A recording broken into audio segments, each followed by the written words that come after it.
A coisa mais perigosa que já circulou por uma cidade inteira não tinha cheiro, não fazia barulho e parecia bonita. Em 1987, em Goiânia, um pó azul começou a passar de mão em mão. Ele brilhava no escuro, chamava a atenção. As pessoas queriam tocar, queriam ver de perto. Algumas levaram para casa, outras mostraram para a família. Ninguém imaginava que, naquele momento, algo invisível já estava acontecendo. Porque enquanto aquele brilho encantava, o corpo humano já começava a falhar. E quando alguém finalmente percebeu o que estava acontecendo, já não havia mais como conter. No dia 13 de setembro de 1987, Roberto dos Santos Alves e Wagner Mota Pereira entraram em um prédio abandonado no centro de Goiânia. O lugar era o antigo Instituto Goiano de Radioterapia. Eles estavam ali procurando algo simples: metal para vender. Entre os escombros, encontraram um cilindro metálico pesado, compacto, denso, diferente. Parecia ter valor. Eles levaram.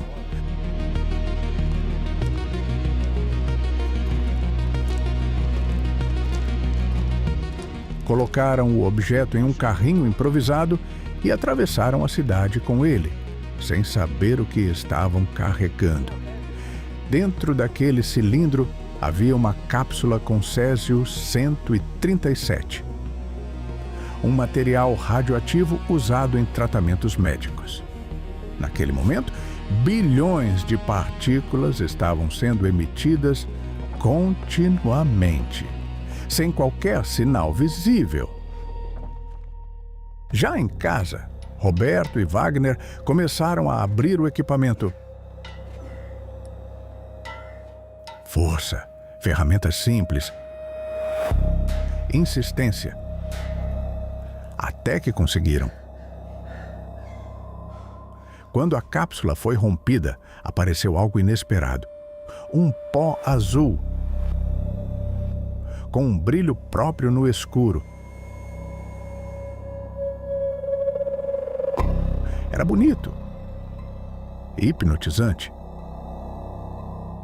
Eles tocaram, observaram, manipularam. E não sentiram nada. Mas horas depois, os sintomas começaram. Náusea, vômito, fraqueza.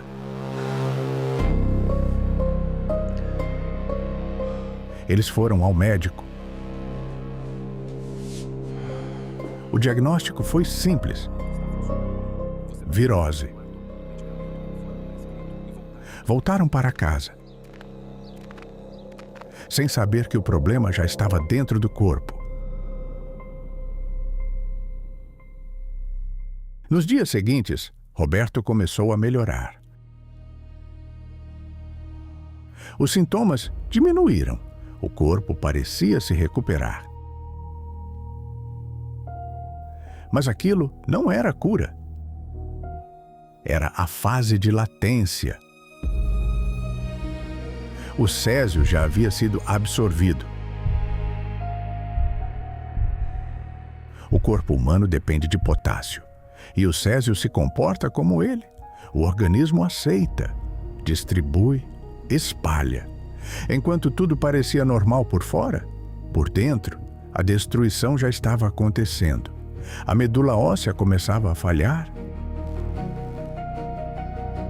O sistema imunológico desaparecia. e o material radioativo já não estava mais restrito a eles. O equipamento foi parar no ferro velho de Devair Alves Ferreira. Quando ele abriu a cápsula, o brilho azul chamou atenção imediatamente. Era algo raro, quase fascinante. Devair levou o material para casa. Mostrou para amigos, para vizinhos, para a família. O pó passou de mão em mão. Alguns esfregaram na pele. Outros levaram pequenas quantidades.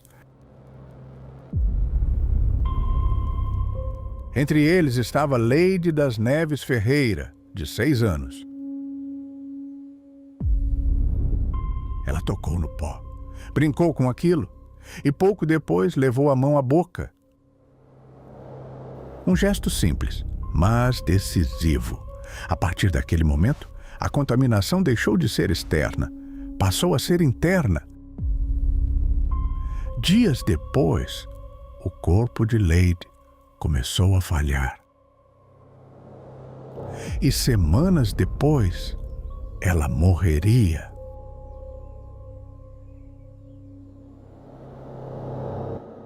Com o passar dos dias, mais pessoas começaram a apresentar sintomas. Nada parecia conectado. Até que Maria Gabriela Ferreira, esposa de Devair, percebeu um padrão. Muita gente ao redor estava doente. E havia algo em comum: o pó azul.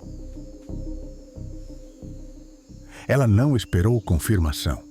Pegou o material, colocou em uma sacola e saiu pelas ruas. Entrou em um ônibus. Sentou. Com aquilo no colo,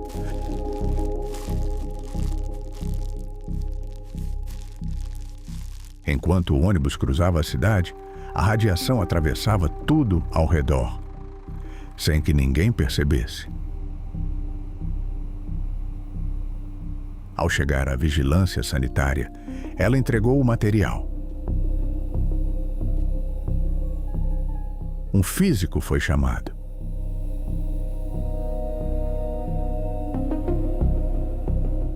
Walter Mendes ligou um contador Geiger.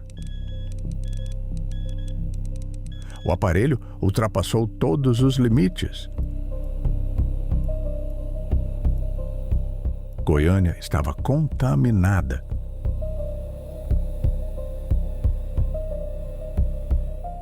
Maria Gabriela ajudou a revelar o problema.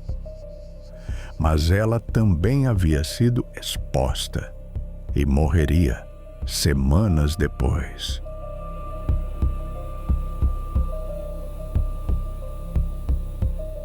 O governo reagiu, mas o problema já havia se espalhado. 249 pessoas foram contaminadas. 4 morreram.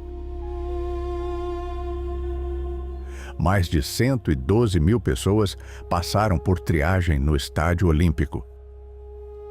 Famílias foram separadas ali. Pessoas foram isoladas. 7 casas foram demolidas. Roupas, móveis e objetos pessoais foram descartados. Ao todo, cerca de 6.000 toneladas de material contaminado foram recolhidas. Tudo foi enterrado em Abadia de Goiás, em estruturas de concreto e aço. O tratamento incluiu o uso de azul da Prússia. Mas para muitos já era tarde. O problema não estava mais no ambiente. Estava dentro do corpo.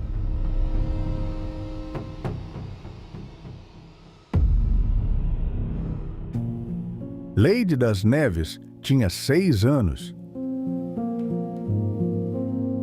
Ela foi enterrada em um caixão de chumbo. Lacrado, isolado, porque o próprio corpo ainda emitia radiação. Maria Gabriela Ferreira, que levou o material até as autoridades, morreu 23 dias depois. No total, 4 pessoas morreram diretamente. Mas o impacto não terminou ali.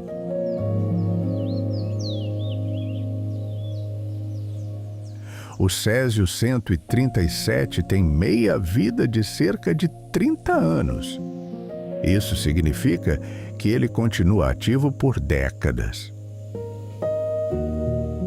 O material retirado de Goiânia permanece enterrado até hoje. Monitorado, isolado, intocado, porque não existe uma forma simples de eliminar esse tipo de radiação. Ela só diminui com o tempo.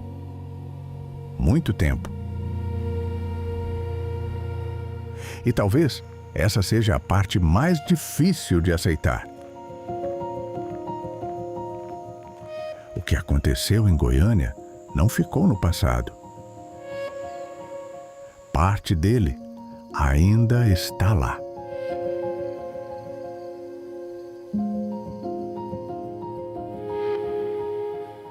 Obrigado por assistir.